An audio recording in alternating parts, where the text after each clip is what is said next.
à tous. Ce matin, nous allons parler du PER et c'est un sujet évidemment d'actualité. C'est un sujet aussi qui a rencontré beaucoup de succès parce que c'est un produit qui a été initié par la loi Pacte en 2019, il y a déjà maintenant 5 ans. On a 10 millions d'adhérents pour à peu près 100 milliards d'encours. Donc, on peut dire qu'effectivement, ce produit a rencontré le succès qu'il mérite. Alors, néanmoins, on va un petit peu nuancer tout ça, parce qu'on a vu 2 rapports qui sont sortis très récemment. Un de la Cour des comptes, qui commence à dire que tout ça commence à coûter un peu cher, et un deuxième de la Commission des finances, où Monsieur de Courson exprimait des utilisations du PER qui sont peut-être pas vraiment en ligne avec ce que voulait la loi Pacte. Donc, ce qu'on va essayer de faire ce matin, et pour ça, nous ont rejoint Mathilde Letrange, qui est responsable ingénierie patrimoniale et gestion privée chez AXA Wealth Management. Bonjour Mathilde. Olivier Dagenac, qui est responsable de l'ingénierie patrimoniale et financière chez Viplus. Et Johan Attal, qui est directeur technique et produit chez Selensia. Donc, bonjour à tous. On va essayer effectivement ensemble, peut-être de voir le PER sous un autre angle avec des cas d'usage et puis des aspects techniques qui viennent d'être récemment ajoutés. Donc Mathilde, je crois que vous vouliez nous parler du PER sous son aspect prévoyance. Effectivement, bonjour Claude, bonjour à tous. Alors c'est vrai qu'au-delà d'être une solution idéale pour se constituer une retraite sur mesure, eh bien le PER c'est également un formidable outil de prévoyance. Alors en principe, dans un PER, les sommes sont bloquées jusqu'à la retraite. Mais en cas d'accident de la vie, eh bien, le client va pouvoir sortir de façon anticipée, et notamment en cas de décès du conjoint, du partenaire de Pacs, en cas d'invalidité du client, de ses enfants, de son conjoint, de son partenaire de Pacs, en cas de surendettement, d'expiration des droits à l'assurance chômage ou de liquidation judiciaire. Alors, attention, il s'agit d'un cas de déblocage anticipé, et donc si le titulaire a atteint l'âge de la retraite, eh bien, il ne pourra pas se prévaloir de ce motif. La sortie, elle se fait en capital uniquement et elle va bénéficier d'une fiscalité avantageuse puisqu'on aura uniquement des prélèvements sociaux sur les produits. Donc, on n'aura pas de fiscalité sur les versements ni d'impôt sur le revenu sur les produits. Il y a donc une vraie sécurité pour le client en cas de coup dur avec la possibilité de récupérer ses fonds à moindre coût pour faire face aux dépenses ou à une baisse de revenus qui serait générée par cet événement. Alors, outre la prévoyance, eh bien, donc, le PER, c'est aussi un moyen de transmettre des sommes à son décès. Et pour un PER assurantiel, eh bien, la fiscalité au moment de la transmission, elle va dépendre de l'âge de l'assuré au moment de son décès et non pas au jour des versements, comme c'est le cas dans le cadre d'un contrat d'assurance vie. Donc, si le décès survient avant 70 ans, on aura application de la fiscalité de l'article 990I et chaque bénéficiaire va profiter d'un abattement de 152 500 €. Au-delà, les sommes seront taxées à 20% dans la limite de 700 000 €, puis au taux de 31,25%. Rappelons quand même qu'il n'est pas possible de démultiplier l'abattement de 152 500 € par bénéficiaire. Donc, un bénéficiaire désigné ne peut bénéficier que d'un seul abattement de 152 500 €, tout contrat confondu, PER et contrat d'assurance vie. Alors, en revanche, si le décès survient après 70 ans, eh bien, dans ce cas-là, les sommes seront soumises au droit de succession en fonction du lien de parenté entre l'assuré et le bénéficiaire et après application éventuelle de l'abattement global de 30 500 € et des abattements de droit commun, même si les primes ont été versées avant 70 ans. Et attention, l'assiette de taxation, elle comprend à la fois les primes versées, mais aussi les produits, alors que pour un contrat d'assurance vie qui relève de l'article 757B du CGI, eh bien donc seules les primes versées sont soumises au droit de succession, les produits étant exonérés.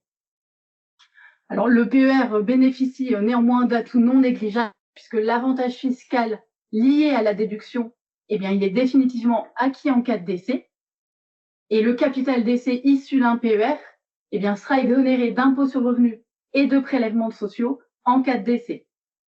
Et donc, si je désigne mon conjoint ou mon partenaire bénéficiaire, eh bien, il pourra percevoir les capitaux sans fiscalité, puisque le conjoint et le partenaire de Pacs sont exonérés de fiscalité sur les capitaux décès, On n'a pas de droit de succession ni de prélèvement au titre de l'article 990I.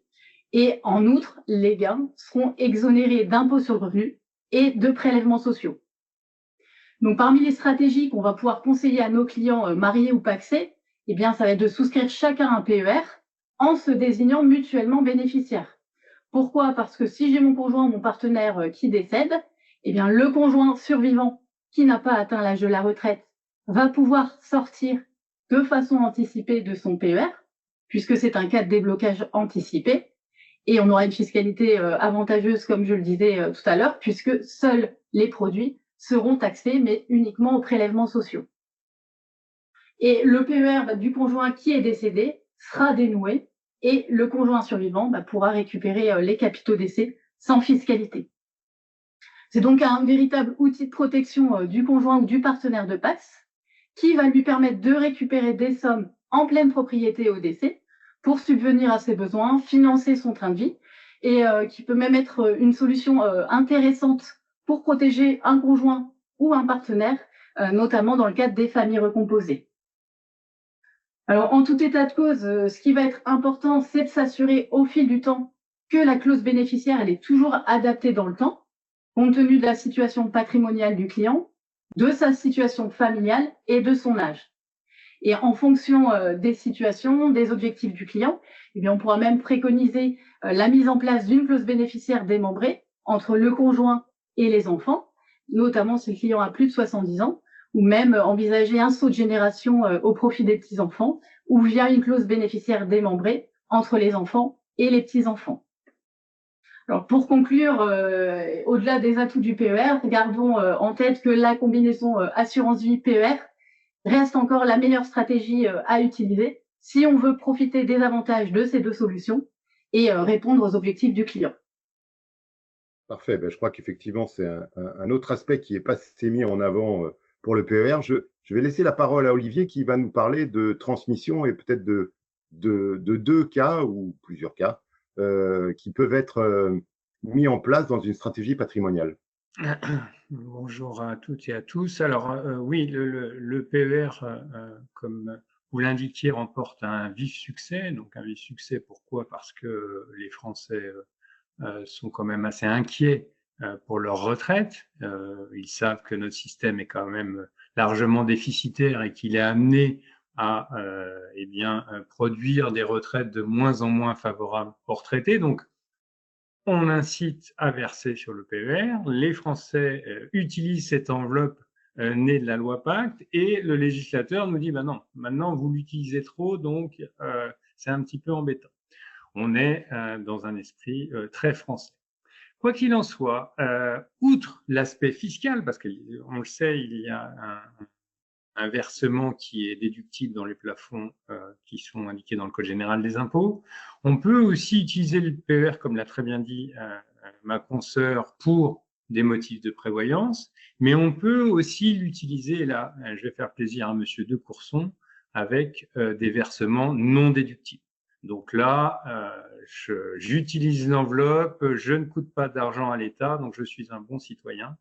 Et pourquoi j'utilise cette enveloppe avec un versement non déductible? Eh bien, j'utilise les caractéristiques de l'enveloppe. C'est-à-dire que cette enveloppe, nous le savons, eh bien, elle est bloquée jusqu'à l'âge de départ à la retraite, sauf les événements, les accidents de la vie, comme l'a indiqué Mathilde en avant, et l'acquisition de la résidence principale. Le PER est une enveloppe bloquée jusqu'à l'âge de départ à la retraite, sauf l'acquisition de la résidence principale. Et là, on peut demander son déblocage anticipé. Donc, on prend cette caractéristique-là et on va la coordonner avec des volontés de transmission des parents ou des grands-parents. Souvent, nos clients, grands-parents, souhaitent transmettre à leurs petits-enfants parce qu'ils considèrent que leur donner un coup de pouce dans les premiers temps de leur vie, ça a du sens quand on est des grands-parents. Sauf que leur principale crainte, c'est que l'argent donné, l'argent transmis, soit utilisé peut-être à des fins festives, récréatives et pas dans un objectif patrimonial. Donc, ce qu'ils souhaiteraient, c'est mettre en place ce que on connaît bien, bloquer les capitaux, des clauses d'inaliénabilité, mais elles sont limitées par la jurisprudence entre 25 et 27 ans. Ce que nous préconisons, c'est donc la donation avec charge de remploi sur un PER, versement non déductible. Et là, la donation des grands-parents va pouvoir servir aux petits-enfants pour l'acquisition de la résidence principale, parce qu'ils ne pourront le débloquer que dans ce cas-là ou lors du départ à la retraite. Donc, c'est vraiment donner du sens à une donation, c'est vraiment transmettre. Et les grands-parents sont quand même assez contents de participer à l'acquisition de la résidence principale de leur petit-fils ou de leur petite-fille. Et on n'est pas contraint par cet âge limite de 25-27 ans posé par la jurisprudence. La difficulté, c'est que depuis 2023, eh bien, vous ne pouvez plus ouvrir de PER pour les mineurs. Donc, cette stratégie n'est possible que pour les petits-enfants qui ont plus de 18 ans. Alors, c'est une contrainte, mais ça a aussi un avantage, c'est-à-dire que vous pouvez, de ce fait, doubler les abattements. C'est-à-dire que vous avez l'abattement de 31 865 €, transmission, donation, parents, grands-parents, petits-enfants, et vous avez l'autre abattement, c'est les grands-parents moins de 80 ans, du 790G, donc une nouvelle fois 31 865 €. Ce qui fait quand même 63 000 par grand-parent et par petit-enfant, et on a tout à fait des moyens d'aider ces petits-enfants à l'acquisition de leur résidence principale. D'autre part, il faut aussi penser que dans certaines familles, les enfants, même majeurs, sont susceptibles d'être, de voir leurs économies un peu accaparées par des parents qui sont un peu dispendieux. Donc, encore une fois, transmettre avec l'obligation d'investir sur un PER va nous assurer que cette transmission, cette donation, cette intention libérale soit bien destinée au petit enfant dans l'acquisition de sa résidence principale, dans cette aide à l'acquisition de son premier bien immobilier, dont on sait que c'est une difficulté aujourd'hui en France, et on va utiliser les caractéristiques de ce PER pour éviter que les parents viennent piocher dans les économies des enfants, parce que parfois nous sommes confrontés à des situations difficiles. Donc, encore une fois, nous avons une enveloppe qui est spécifique, qui a des caractéristiques, et bien nous l'utilisons pour favoriser les objectifs patrimoniaux de nos clients, des objectifs de transmission, mais des transmissions avec un sens, et l'acquisition de la résidence principale est un sens vraiment profond dans ces donations. Très bien, bah, écoutez, c'est évidemment très intéressant. Vous remarquerez que pour l'instant, on n'a pas parlé de défiscalisation, donc comme quoi le PER peut avoir un autre angle pour s'y intéresser. Maintenant, je vais rejoindre Johan. Il y a eu des modifications récemment sur en fait les supports qu'on peut intégrer dans le PER. Est-ce que vous pouvez nous en dire un peu plus? Bonjour à tous, bonjour Claude. Effectivement, il y a des évolutions qui arrivent sur le PER, sur l'univers financier. Peut-être avant, je veux faire un petit point et relayer ce qui a été dit par Olivier et Mathilde. Et on voit bien à quel point le PER est aussi un couteau suisse. On a l'habitude de dire que l'assurance vie est le couteau suisse de l'épargne. Le PER apporte des outils et c'est parce qu'il apporte une multitude d'outils finalement qu'il permet de préparer sa retraite et de faire que ce produit est un succès. Un produit qui permet à la fois de préparer sa retraite, de protéger son patrimoine lors de la transmission, que ce soit en cas de décès avant 70 ans, mais également après 70 ans, grâce à la rédaction des clauses bénéficiaires, au statut du conjoint survivant. Et puis, il y a un autre aspect qui est important, qu'on évoque assez peu dans le PER, c'est aussi la manière de préparer la dépendance ou le grand âge. C'est vrai que c'est un peu un tabou en France d'évoquer ces sujets-là, mais le fait de ne pas être obligé de consommer rapidement son capital acquis permet, dans une logique de préparation du grand âge, de laisser un patrimoine qui peut être utilisé à ce moment-là. Donc ça, c'est aussi un élément clé du PER. C'est aussi un outil qui permet de réduire sa dernière tranche à laquelle s'applique le taux marginal d'imposition, évidemment. Mais c'est parce qu'il y a l'ensemble de ces outils-là que c'est un outil préféré pour sa retraite. Et puis, il y a un outil qu'on évoque très peu au niveau du PER, c'est un outil précieux qui est le temps long, la durée et l'investissement régulier. Finalement, c'est cette duration qu'on appelle dans le langage, le jargon technique, qui permet aussi de faire un effet de levier sur les avantages fiscaux que ce produit peut procurer. Juste un petit raisonnement, 5 000 € d'avantage d'impôt chaque année, d'économie d'impôt chaque année. Au bout de 25 ans, c'est 125 000 €. Mais grâce à la capitalisation, par exemple à 4%, c'est plus de 200 000 € finalement de capitaux qui peuvent être constitués grâce à ces économies d'impôt.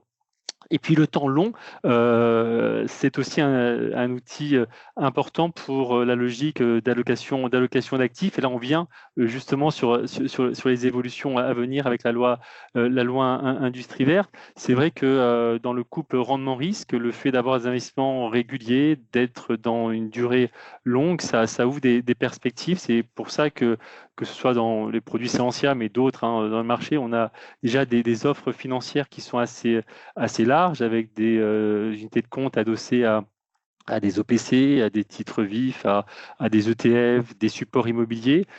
Et ce qui va être renforcé assez largement, c'est la partie private equity, actifs non cotés, qui vont davantage être mis à disposition au sein des PER. Et là, on fait le lien avec la loi Industrie verte, qui est pleinement effective depuis octobre 2024 et qui élargit l'offre. Et dorénavant, tous les PER vont devoir proposer une gestion profilée à horizon. Alors, ce n'est pas nouveau, mais par contre, ces gestions profilées par horizon, elles vont devoir intégrer du non-coté du private equity, ce qui n'était pas une obligation jusqu'à présent. Donc, il y a au moins 3 nouvelles gestions profilées à horizon qui vont être proposées dans l'ensemble des PER commercialisés avec une logique de par profil de risque du client, prudent, équilibré et dynamique, d'avoir une gestion active, puisqu'il doit y avoir des réallocations au moins 2 fois par an.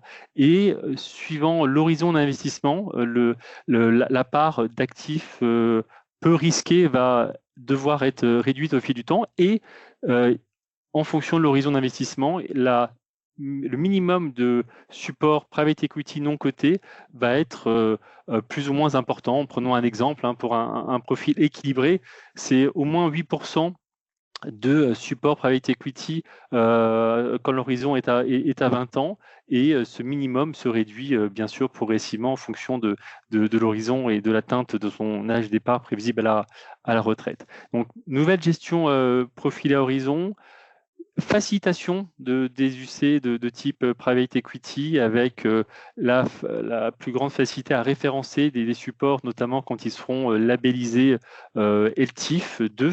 Je ne vais pas rentrer en détail, mais ça élargit le spectre des référencements UC à venir. La loi Industrie verte, elle va également avoir des conséquences sur le PER au niveau des différents mandats, puisque pour la première fois, la notion de mandat apparaît dans le code des assurances, avec des obligations nouvelles dans la contractuation du mandat entre notamment un client et son courtier, par exemple. Ces textes, d'ailleurs, redéfinissent les schémas juridiques possibles dans le cas de mandat. Ces textes vont interdire le commissionnement à l'acte au sein de mandats à partir de 2026. Donc, il faudra trouver d'autres solutions. Et par exemple, il y a des gestions déléguées qui majorent les frais de gestion et qui permettent une rémunération additionnelle via une majoration des frais sur encours, mais il n'y aura plus de rémunération à l'acte au sein des mandats. La loi Industrie verte également va apporter de nouvelles obligations en termes de devoirs de conseil. C'est un spectre parfois un peu plus large que la notion seulement industrie verte, comme on peut l'entendre, et notamment en intégrant des notions de durabilité dans le devoir de conseil et des notions de conseil tout au long de la vie du contrat. Bon, des choses qui étaient déjà pratiquées en réalité, mais qui dorénavant sont régies et précisées dans le code d'assurance. Parfait. Donc, si je comprends bien, on va nous inciter à flécher l'épargne. Mais ça reste quand même une option. C'est pas quelque chose qui est obligatoire. Mais d'accord. Nous sommes d'accord, Claude, et c'est une option supplémentaire, c'est une possibilité. Alors évidemment, après, à partir du moment où les offres existent, ça va assez naturellement utiliser finalement cette duration pour aller sur des supports moins liquides que sont ces private equity, mais aucune obligation. Le conseiller reste au cœur des décisions avec son client et ça reste évidemment le cas. Très bien. Ben, écoutez, merci à tous les trois d'avoir donné un peu plus d'informations sur le PER que celles qu'on entend habituellement. Et j'invite nos auditeurs à se tourner vers vous pour en savoir un peu plus. Merci à tous et à bientôt, peut-être l'année prochaine pour le PER en fin d'année. Merci, au revoir. Merci. À bientôt. Au revoir. Au revoir. Bonne journée.